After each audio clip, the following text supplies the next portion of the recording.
آپ نے فرمایا بڑے بڑے علماء فقیہ گزرے لیکن حدیث کو کوئی نہیں جانتا. یہ تو پہلی ہستی ہے جو شاہی حدیث کو لے کر آئے. یہ سارے بریلوی دیوبندی اہل حدیث سنی سب کے جو سند حدیث ہے سب کی ولی اللہ پر جا کر جمع ہوتی ہے. اتنا عظیم سرچشمہ ہے وہ شخص پورے بر صغیر میں حدیث پاک کا. تو پہلے فلسفہ اور منطق اور خرافات، تو نبی والی زندگی نہیں پیش کی کہ میرے نبی کی گھر کی زندگی کیا تھی، اولاد کے ساتھ، ماں باپ کے ساتھ. ماں باپ تو تھے نہیں، پہلے ہی فوت ہو گئے. بچوں کے ساتھ، دشمن کے ساتھ، دوست کے ساتھ.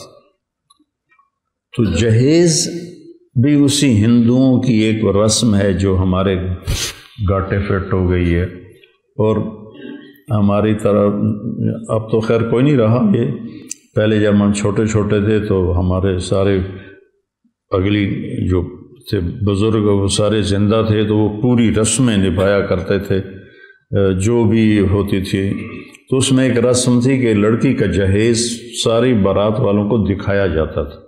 وہ چار پائیاں بچھ جاتی تھیں ہر ایک اپنے حساب سے. تو ہم نے اپنے گھروں میں دیکھا تو ایسے چار پائیاں بچ جاتی تھی اور اس پر جناب کہیں کپڑے پڑے ہوئے ہیں، کہیں زیور پڑا ہوا ہے، کہیں جوتے پڑے ہوئے ہیں، کہیں بھانڈے پڑے ہوئے ہیں، پتیلے بھی پڑے ہوئے ہیں. خراب. اور بھائی ایک خاتون سے میں نے سنا ساڈا پتر ہن انگلینڈ ہوندا ہے، ہن تو اسی شادی تو پہلے پوچھنا ہے کہ سانو دیو گے کی. وہ تیرا بیڑا غرق جائے، وہ تمہیں اپنی بیٹی دے رہا ہے، جگر کا ٹکڑا کاٹ کے دے رہا ہے بیٹی، اس کے بعد کہہ رہے ہو سانو دیو گے کی. تو ہم تو ٹھٹ دیونا چاہیے. ایسے گھر کے تو قریب سے نہیں گزرنا چاہیے. جو ایک آدمی بیٹی پروان چڑھا کے اللہ کے نبی نے حضرت فاطمہ کا ہاتھ پکڑا اور علی کے ہاتھ میں دیا اور کہا علی تجھے نبی کی بیٹی مبارک. سبحان اللہ. اور پھر سیدہ سے فرمایا کہ فاطمہ مجھے میرے خاندان میں جو سب سے زیادہ محبوب تھا میں نے تیرا ہاتھ اس کے ہاتھ میں دیا، علی بن ابی طالب علیہ السلام. جو تمہارے بس میں ہے وہ دے دو، کوئی دینا منع نہیں. میرے نبی نے دیا، ایک پلنگ دیا منقش، اس پر کھدائی ہوئی تھی، نقش نگار تھے. ایک بستر دیا، ایک سرہانہ دیا، ایک مسلح دیا، ایک کالی چادر دی، ایک رنگ برنگی چادر دی، دو گھڑے دیے، ایک چکی دی، ایک مشکیزہ دیا، ایک لوٹا دیا. یہ 10 چیزیں میرے نبی نے، ایک چکی دی، چکی میں نے پہلے کہہ دیا تھا. تو یہ 10 چیزیں میرے نبی نے اپنی بیٹی کو عطا فرمائیں. تو اپنی خوشی سے میں اس کو گھوڑا دے دوں یا اسے مرسڈیز دے دوں، وہ میری خوشی ہے اپنی بیٹی کے لیے. لیکن سسرال والے کہیں اے بھی چاہیے، اے بھی چاہیے، اے بھی چاہیے، اے بھی چاہیے. یہ بہت بڑا ظلم، بہت بڑی زیادتی. ان چیزوں کو اپنی گفتگو کا محور بناؤ. یہ وہ چیزیں ہیں جو اس وقت معاشرے کو بتانے کی ضرورت ہے. اور پھر اللہ تعالیٰ نے اس کو کس قدر خوبصورت تشبیہ دے کر ہمیں سمجھایا. ہن لباس لکم وانتم لباس لہن. یہ میں بار بار اس مضمون کو دہرا رہا ہوں اس لیے کہ مجھے پتہ ہے جب موقع آئے گا تو تمہیں سب کچھ بھول جائے گا.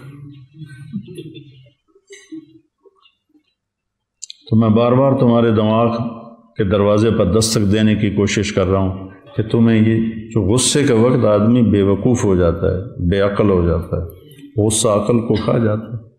اور بیوی سے کب ٹکراؤ ہوتا ہے، بہن بھائیوں سے کب، میں صرف بیوی کی بات نہیں کر رہا، سارے رشتوں کی بات کر رہا ہوں. بہن بھائیوں سے، ماں باپ سے، بیوی سے کب ٹکراؤ ہوتا ہے؟ جب میٹر گھومتا ہے، دماغ گھومتا ہے، اس وقت پھر کوئی نہیں یاد رہتا کہ مولوی طارق جمیل نے کیا کہا تھا. تو میں بار بار کہہ رہا ہوں تاکہ تمہارے ذہنوں میں یہ بات بیٹھ جائے.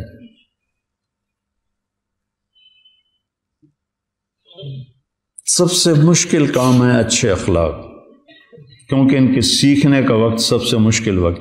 ابھی میں وہاں سے گھر سے چلتا ہوں کہ میں نے جا کے درس قرآن دینا ہے، میں نے ظہر کی نماز پڑھنی ہے، میرے لیے مشقت ہے، میں 10 منٹ کی ڈرائیو سے آتا ہوں، پونا گھنٹہ یہاں بولتا ہوں، لیکن میں ذہنی طور پر تیار ہوں اس مشقت کو برداشت کرنے کے لیے۔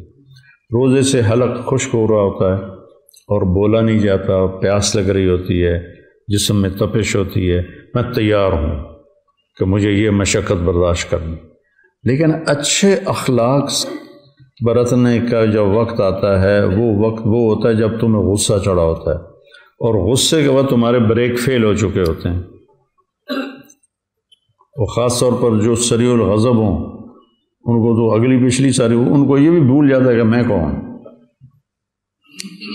تو پھر وہ بہہ جاتے ہیں۔ اچھے اخلاق کے سیکھنے کا وقت وہ ہے جب تمہیں حد درجے کا غصہ آیا ہو، نمبر 1، نمبر 1، نمبر 2، یا اگلا تمہارے ساتھ حد درجے کی بدتمیزی کر رہا ہو، تو اس وقت تھوڑی دیر تو تم کرو گے صبر، پھر تم بھی ابال آئے گا ہانڈی میں۔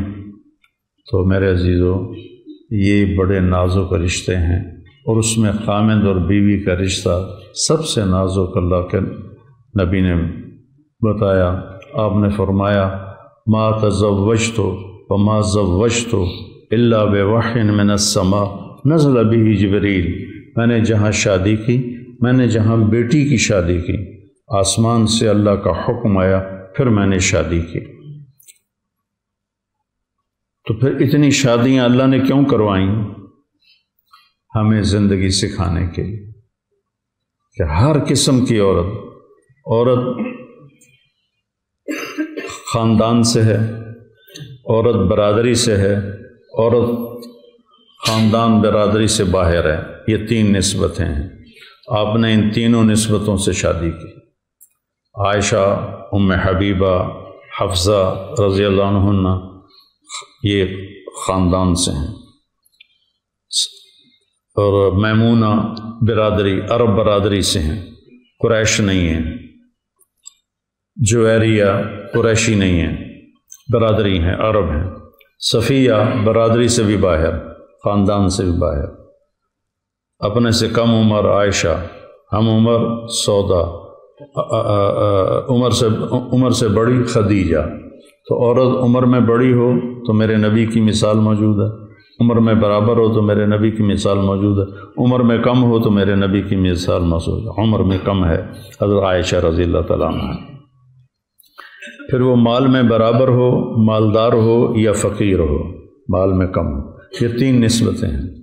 خدیجہ رضی اللہ عنہ تعالیٰ مال میں اونچے ہیں، اور باقی تقریباً مال میں برابر ہیں، اور صفیہ اور جویریہ لونڈیوں سے آزاد ہو کر ان سے نکاح ہوا ہے تو وہ مال میں کم ہیں۔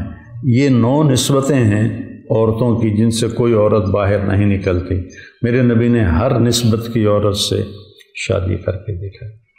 پھر غصے والی ہیں، درمیانہ غصہ ہے، بالکل ہی خاموش ہیں، ان سے بھی شادی کر کے دکھائے۔